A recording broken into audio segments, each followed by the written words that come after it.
Bonjour à tous. La conférence nationale des métiers du journalisme va débuter à 10h pile, donc c'est maintenant. Et avant d'aller plus loin, de vous présenter le programme, je passe la parole à Pierre Savary, directeur de l'École supérieure de journalisme de Lille. Merci Didier. Pour vous souhaiter la bienvenue, pour vous dire le plaisir que nous avons à vous accueillir dans les murs de cet amphi, ancien amphi de la fac de physique-chimie et qui est occupé par l'ESJ depuis 45 ans bientôt.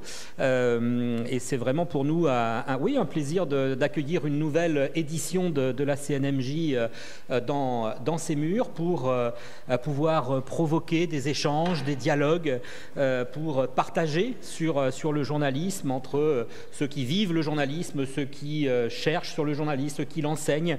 C'est évidemment échanger, partager sur le métier, quelque chose aujourd'hui peut-être encore plus qu'hier, extrêmement important, parce que le métier évolue sans cesse, parce que les journalistes doivent s'approprier les révolutions technologiques pour ne pas perdre la maîtrise des contenus, doivent développer des expertises, parfois dans des domaines un peu complexes, doivent se protéger sur les terrains de conflit, mais aussi de la part d'un public de plus en plus défiant, et puis s'adapter, et les défis sont nombreux, au développement de l'intelligence artificielle générative, au développement d'industries de la désinformation. Les défis sont extrêmement importants. Pour toutes ces raisons et pour beaucoup d'autres évidemment, se former tout au long d'un parcours professionnel est extrêmement important, et je sais qu'il en sera question.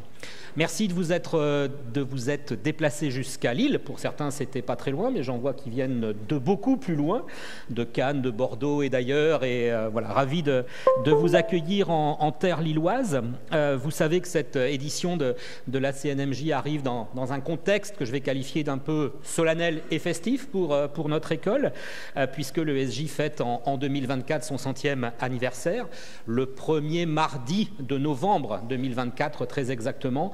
Aucun lien avec la présidentielle américaine, puisque ça fait déjà 3 fois qu'on me pose la question. Je préfère anticiper et vous le dire tout de suite. Non, il n'y a vraiment pas de relation. 100 ans et donc une bougie qui sera soufflée en novembre, et une école qui se veut toujours indépendante, une école qui n'est pas une école lucrative avec un actionnaire privé, avec un lien de dépendance, qui n'est pas une école publique non plus, avec une dépendance de l'État, mais un statut associatif auquel on tient assez farouchement à l'école.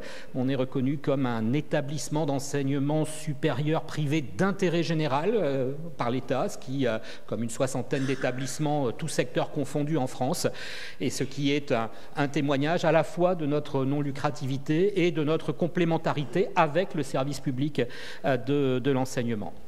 Pour 2024, on prépare, et je ne vais pas faire très long, je sais qu'une plaquette vous a été distribuée pour ceux qui le souhaitaient sur les événements en lien avec le centenaire de l'école, mais on entend bien appuyer sur et valoriser des actions qui nous tiennent à cœur, auxquelles on tient fortement. Les 100 ans de l'ESJ, c'est aussi le 15e anniversaire d'une classe prépa égalité des chances, et la diversité dans les médias et le rétablissement de l'égalité des chances, c'est quelque chose d'important pour nous. C'est un événement qu'on montrera le 14 juin prochain. Et puis il y aura d'autres événements importants à la rentrée en octobre, avec une leçon inaugurale, une conférence inaugurale et une remise de diplôme qui se passera hors les murs. Je vois Christophe Deloire qui a donné la dernière conférence inaugurale cette année, en septembre-octobre 2023.